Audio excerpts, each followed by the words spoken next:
Your financial needs aren't independent of each other, so your financial advisors shouldn't be either. At Mercantile Bank, our experienced United Wealth professionals are united to serve you and your complete financial planning and wealth management needs. Are you just starting your investment journey or need to roll over a retirement plan? Do you need to plan for a loved one with special needs or for your own life after work? Maybe your business needs a succession plan or you want to enhance your employee benefit programs.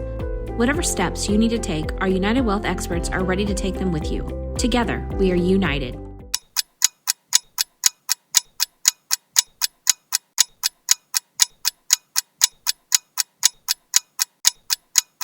Hi, I'm Bob Goff. We're having a special extra minutes with the mayor this week because we've got a hot topic coming up at tonight's Quincy City Council meeting, and that is the grocery tax, the third and final reading. Mayor Moore, and give me kind of the bullet point view of it. Sure.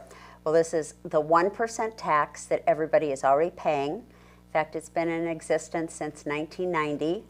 So for 35 years, people have been paying the 1% on groceries. If it passes, then the city will continue to receive the funding from the state from the 1% tax. I guess a year ago, the state legislature decided to withdraw the tax but allow cities the opportunity to keep it. Basically because there's so many unfunded mandates coming down from the state over the years that this was their way to say, okay, we realize cities might need this revenue, so we will let those home rule cities make the decision as to whether or not they want to keep it. Okay. And again, with the state taking this action, the state's action made it look like, hey, we're kind of getting rid of a tax, but really, this is some funding that cities have become really dependent on. Well, how much money are we talking about again? Well, we don't know exactly because of the way it's paid out. Somewhere between $1 million and $1.6 million. Yeah. Our best estimate is that we're probably just under $1.5 million.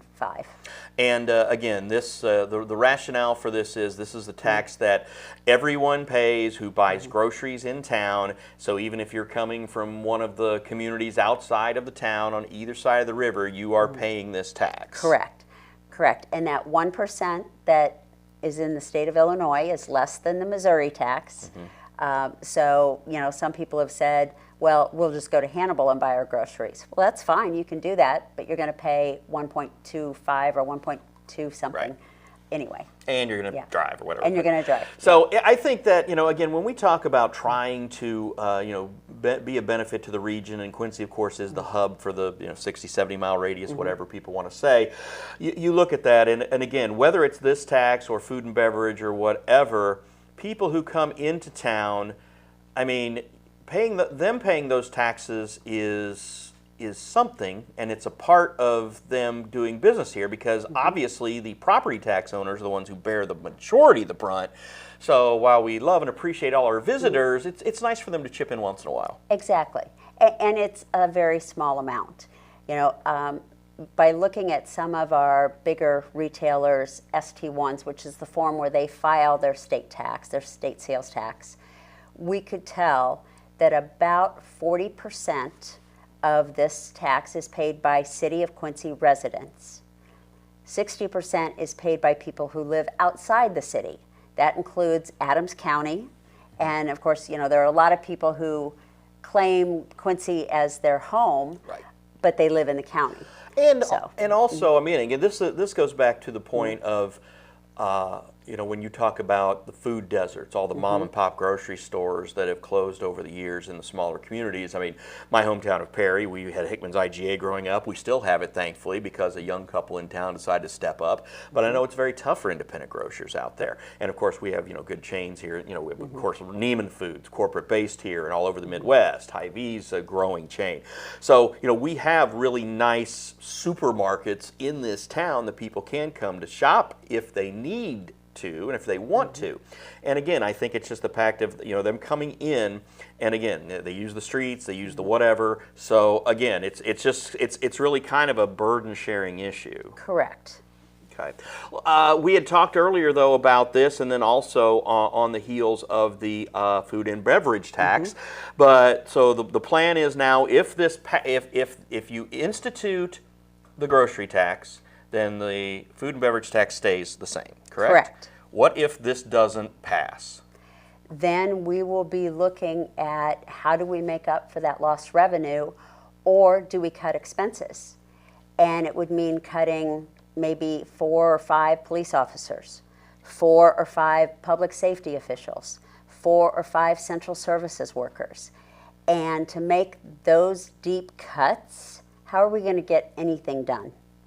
Well, again, and plus, you know, we had just had Chief Yates, and he was touting the fact that he's been up to full staff for the first time in forever, Finally, too. exactly. So, Yeah. But again, so the vote is tonight as you're watching this, because we just posted this as soon as we got done with our chat here.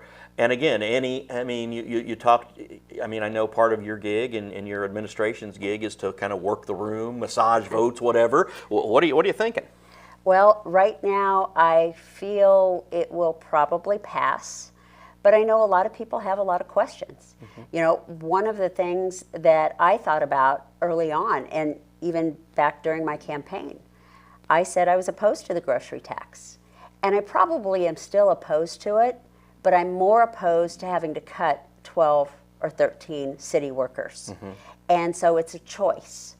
If we knew we had another revenue source to make up for the grocery tax, we probably wouldn't pass this because we wouldn't need it. And I would also think the fact that if this passes, say this doesn't pass tonight, I would think that the aldermen would also not have the appetite to then increase another tax to compensate. I think if they don't Correct. pass it, it's like, okay, make do. Because then, you know, I know we had some early discussions about possibly not having this tax and increasing food and beverage. But again, it sounds like the aldermen, if it is their appetite to say no to this or to cut this, stop this, then it would be the same to, okay, we're not gonna raise any other taxes or fees. Exactly.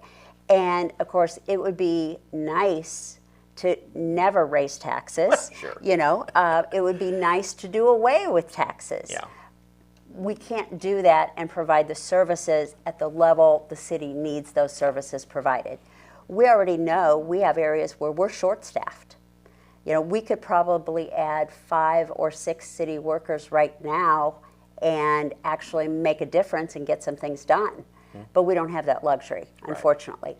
And so to make this deep of a cut when 78 to 80% of the general fund budget is salaries, you know, it means cutting personnel. Yeah. There's no other way to do it. And again, you know, the taxes are the price we pay to live in a civilized society. That's So correct, exactly. I didn't think that up. That's Oliver Wendell Holmes, by the way. So just to be clear, I don't want to take any credit there. So, okay, so well, what we will do is, of course, Michelle McCormack covering City Council tonight. We will have a full report on this outcome, and we will talk to you then and see how we will proceed one way or the other. Great, sounds good. We'll see what council does tonight. I think they'll make a good decision, and we will go from there and we will adjust accordingly. We're always trying to find efficiencies within city government. The idea is if we have to generate the revenue, then let's show that we're spending it wisely and we're spending it efficiently, not wasting money. A lot of people have misconceptions about where certain funds come from and what certain funds are used for. And the grocery tax is part of the general fund. So this is public safety, administration, central services, you know, garbage and recycling, all of those things. And again, the core services we provide. And again, when you talk about the funding, and we talked about property taxes earlier, property taxes primarily go to pay for the pensions, correct? Correct. Pensions and library bond debt. Yeah, which is another issue altogether. So, Mayor Moore, thank you very much. Thank you so much. Thanks for having me. That's Minutes with the Mayor, brought to you by Mercantile Bank.